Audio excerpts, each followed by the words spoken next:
I can't believe you've been thinking about me this much. Thanks for forgiving me."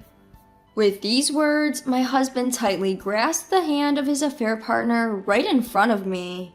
As I watched the two of them basking in apparent joy, I secretly smirked. Enjoy your fleeting dream together. I can't wait to see their faces twist in shock. My name is Molly, 29 years old. I met Pat at a mixer, and we're now in our 4th year of marriage. Pat works in sales for a typical company, and when he returns home always varies. About 3 years ago, he started coming home in the early morning every Friday. I immediately suspected infidelity. He would always be gazing at his phone when at home, and sometimes a foolish grin would cross his face. He would hastily hide the screen when I walked behind him, and sometimes there was a scent of women's perfume. "What are you looking at? You seem happy," I once asked him, testing the waters. "Nah, the stocks I bought recently are doing well. I'll get a cake after work next time. What do you want?" Such lies can't last for long. What confirmed the affair was a woman's earring that came out of Pat's pocket. When I confronted him, he immediately confessed. "I will never do it again. It was just a momentary lapse of judgment. Please forgive me. Molly, you're the only one I love." At this point, 3 months had passed since I first began to suspect his infidelity. A momentary lapse for 3 months? I can't believe you even after hearing that. Let's get a divorce, I declared, but Pat clung to my leg. Night after night, he would go on about how much he regretted it, how much he thought about me, eventually shedding tears. Watching him, I sighed and decided to forgive him. "I won't let you off next time." I gave him a stern warning, and we set some ground rules. Firstly, he must contact me whenever he's going to be late due to work. After work, he must return home directly, and if he wants to stop by somewhere, he needs my permission. It may seem controlling, but it's to prevent the same mistake from happening again. I set these conditions to alleviate at least some of my anxiety. "If that's what it takes to be forgiven," Pat agreed without hesitation. I was hoping that with this, Pat would reform, and we could eventually become a loving couple again. After all, he was the person I decided to spend my life with at one point. Although the wounds from his betrayal hadn't fully healed, I held on to hope for the future and decided to continue my relationship with Pat. However, even if he says such apologies, he's still a man who was intimate with another woman behind my back. Thinking about it just filled me with disgust. For a while, I decided to sleep in a separate bedroom from Pat. Half a year has passed since Pat's infidelity was discovered. He was diligently following the agreed conditions, but lately it seems like Pat is taking the agreement lightly. "Why didn't you let me know you'd be late? We agreed you would tell me when you'd be late, remember?" I questioned him when he arrived home at dawn. Pat let out an exaggerated sigh and retorted, "Do you really expect me to inform you every single time? Sometimes the conversation gets interesting, and before you know it, time has flown. How much control over me do you need? We're a couple. Shouldn't you trust me a bit more?" Honestly, who does he think he is, saying something like that? He was the one who caused all of this. Have you forgotten what you did? You were the one who agreed to these conditions, weren't you? If you can't stick to them, you're breaking the rules, right? If you can't keep your promises, I'll have to reconsider our relationship.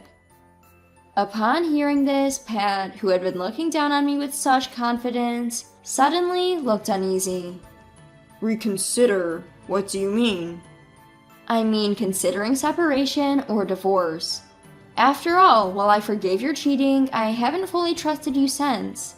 If you betray my trust again, I'll consider separation or divorce.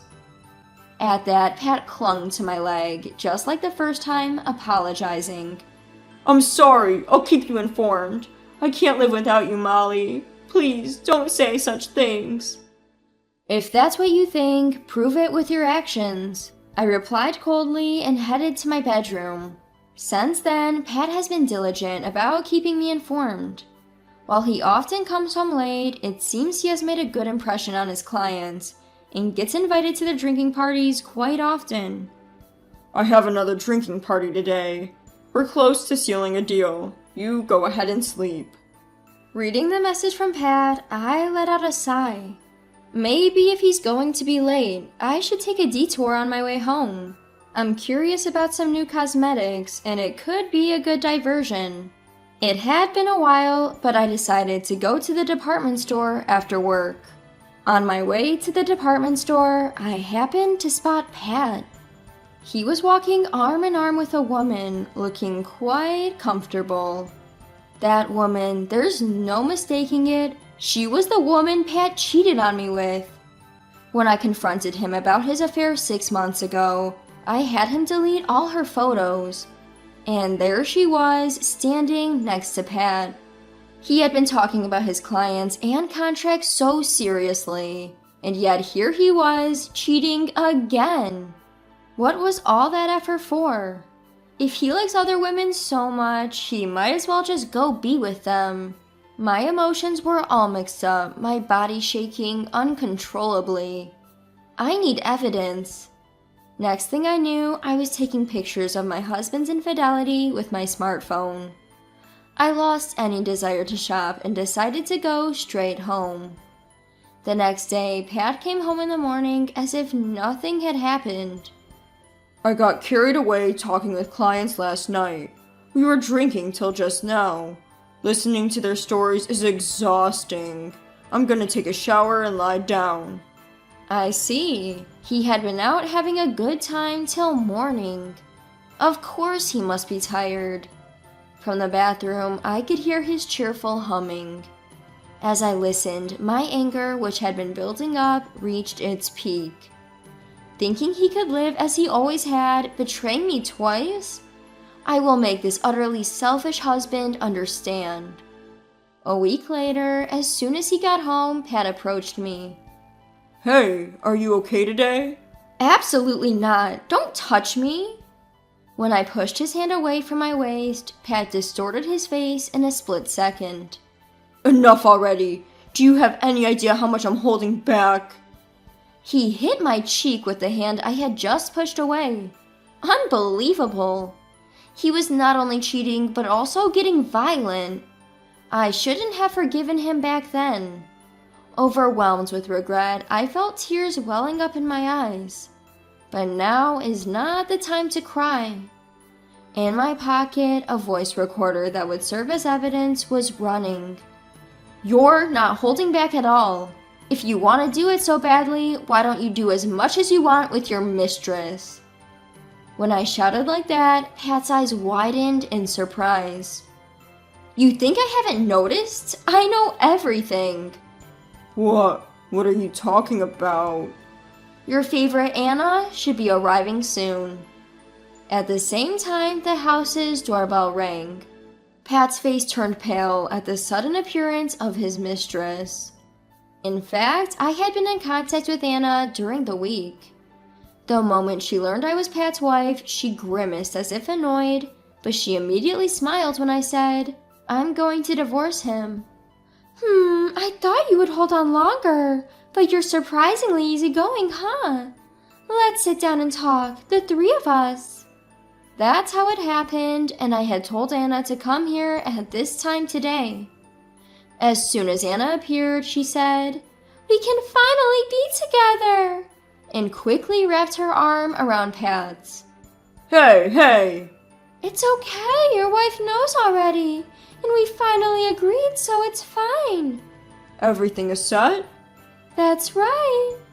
I interrupted the two's conversation. I can't be with you anymore. Anna will be the one to support you from now on. Lucky you.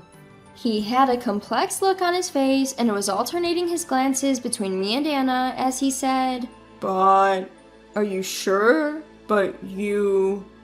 It's not about what's good or not. This is the best way for everyone to be happy.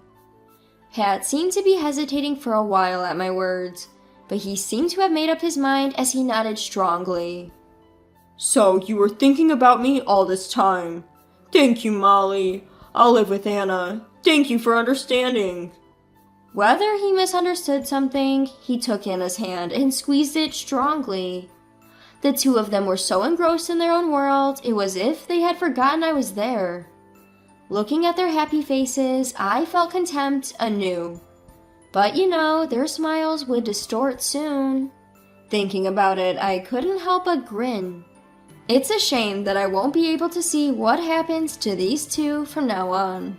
I should have planted a camera. Well, I do have a voice recorder to record their conversations. I handed Pat the divorce papers, made him sign and put a seal on it, and packed up my small items. The movers will come for the rest of the stuff tomorrow, so see ya! With that, I said goodbye to the house I had lived in for 4 years. It was such an anticlimactic ending. 2 weeks later, a call came in. It was Pat. The time had finally come. I picked up the phone with a grin. Hello? Hello, Molly. A person claiming to be your lawyer just came by. What's going on? You said you were forgiving me, right? I didn't hear anything about alimony. That's right. Right after divorcing Pat, I had visited a law firm. I took pictures of the affair I had been recording when I called Anna to the house, and of course, the moment Pat laid his hand on me was also recorded. There was plenty of evidence, so I was able to get a notarized statement immediately. Still, I felt uneasy with just a notarized statement, so I asked the lawyer to visit him directly. I already received a report from the lawyer, so I was eagerly waiting for a call from Pat. I can't afford to pay alimony. This is out of the blue. I could tell how flustered he was, even over the phone, but I calmly replied, I never said I would forgive you, did I? It's pretty obvious you'd be asked to pay alimony after having an affair, don't you think? Plus, you raised a hand to me. What? Wait a minute. Yes, I shouldn't have hit you in the heat of the moment, but things were settled between you and Anna, right? Isn't that why you called Anna to the house? Pat began to talk rapidly. I watched him, ridiculous as he was, and told him with a triumphant tone. I continued, How dare you cheat on me behind my back and still think you can walk away unscathed? Do you think things are settled between Anna and me? What gave you that impression?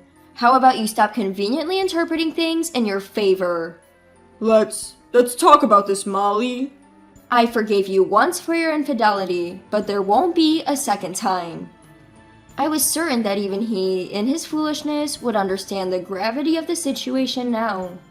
But contrary to my expectations, Pat exploded. You've got to be kidding me. If I knew it would come to this, I would never have chosen Anna. You deceived me. How many times does this man need to disappoint me before he's satisfied? As I stood in disbelief, unable to respond, I heard Anna's voice coming from the other end of the phone. What do you mean by that? Didn't you want to be with me? You told me I can't be with you because my wife won't divorce me. You deceived me too. Apparently, things were getting heated on the other end of the line. It's a shame I couldn't witness it in person. I don't have the money to pay compensation. You should pay it. I don't have that kind of money either. Pay your own share. You're the reason we're in this mess. You should apologize. No, you should apologize. Their argument continued like this until Pat finally shouted at Anna. Just shut up. Right now, I'm talking to Molly. Then, lowering his voice, Pat made an unbelievable proposal. I'll break up with Anna. Let's start over, Molly. I realized it's you whom I truly love. I can't live without you, Molly. I made a mistake. Please forgive me. Let's start over. The nerve of him to say something so self-serving. I can't believe I wasted 6 months of my life showing leniency to such a fool. With all the volume I could muster, I yelled at Pat. Listen here, if your apology solved everything, we wouldn't need lawyers. Start over with you? The very thought makes me want to vomit. Whether you break up with her or not is irrelevant to me. I don't have the slightest intention of getting back together with you. and I absolutely will not cancel the compensation claim. Don't you dare contact me ever again. Wait, please. Molly, Molly. He kept calling out my name, but I simply hung up the phone. Several calls came in from him after that, but I ignored them all. Meanwhile, I found out the compensation of $35,000 and $15,000, a total of $50,000, had been deposited into my account. According to my lawyer, Pat and Anna got into serious trouble and even ended up involving the police. They both insisted that they were the victims and were only telling lies to protect themselves, leaving the police at a loss. In the end, they paid me the compensation, but it seems they're both trying to get the money back from each other, even going as far as filing lawsuits against one another. A man who cheats on his wife without a second thought, and a woman who willingly gets involved with a married man. A fitting end, indeed. As for me, I took this opportunity to quit my job and move to a quieter place in the Vermont countryside, which I had been eyeing for a while. I think I'll take it easy, away from the hustle and bustle of the city for a while.